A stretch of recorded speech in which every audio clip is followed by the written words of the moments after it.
برادران اسلام، مرد یا عورتیں سونا، چاندی یا دیگر دھات کے زیورات، کڑے، چوڑیاں پہن کر نماز ادا کر سکتے ہیں یا نہیں؟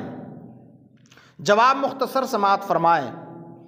حضرات محترم، مرد کے لیے سونا، لوہا، تانبا، پیتل یا کسی بھی دھات کا کڑا، انگوٹھی یا چھلا پہننا ناجائز ہے، اور اس کو پہن کر نماز ادا کرنا مکروہ تحریمی ہے، یعنی پہن کر نماز ادا کرنا گناہ ہے، اور اگر پڑھ لی تو اس کا اعادہ کرنا یعنی پھر سے دہرانا لازم ہے۔ حضور صدر الشریعہ علیہ الرحمہ فرماتے ہیں کہ انگوٹھی صرف چاندی ہی کی پہنی جا سکتی ہے، دوسری دھات کی انگوٹھی پہننا مرد کو حرام ہے، اور یہ بھی یاد رکھیں کہ مردوں کو ایک سے زیادہ انگوٹھی پہننا بھی ناجائز ہے۔ حدیث پاک میں ہے، ایک شخص حضور سرور کائنات صلی اللہ تعالیٰ علیہ وسلم کی خدمت بابرکت میں پیتل کی انگوٹھی پہن کر حاضر ہوئے۔ آقا کریم صلی اللہ تعالیٰ علیہ وسلم نے ارشاد فرمایا، کیا بات ہے کہ تم سے بت کی بو آ رہی ہے؟ انہوں نے وہ انگوٹھی فوراً پھینک دی، پھر دوسرے دن لوہے کی انگوٹھی پہن کر حاضر ہوئے۔ آقا کریم صلی اللہ تعالیٰ علیہ وسلم نے پھر ارشاد فرمایا، کیا بات ہے کہ تم پر جہنمیوں کا زیور دیکھتا ہوں؟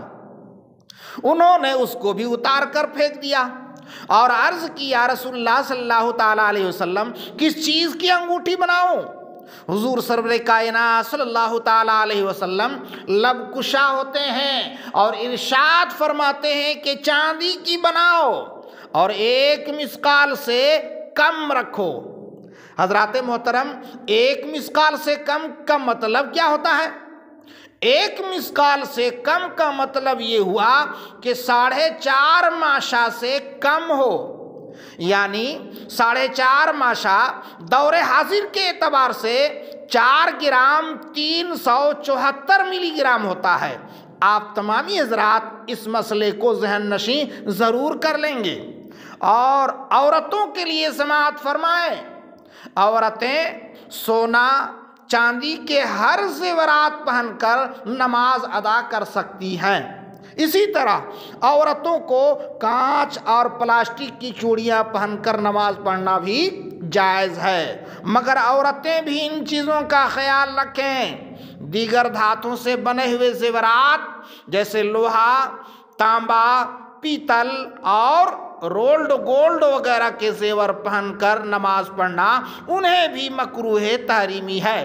نماز کے علاوہ عام حالات میں بھی عورتوں کو لوہا، پیتل، تانبا، رولڈ گولڈ وغیرہ ان دھاتوں کا پہننا ناجائز ہے۔ تفصیلی معلومات کے لیے فتاوی عالمگیریہ، فتاوی رضویہ، فتاوی فیض الرسول، بہار شریعت وغیرہ کا مطالعہ کیجیے۔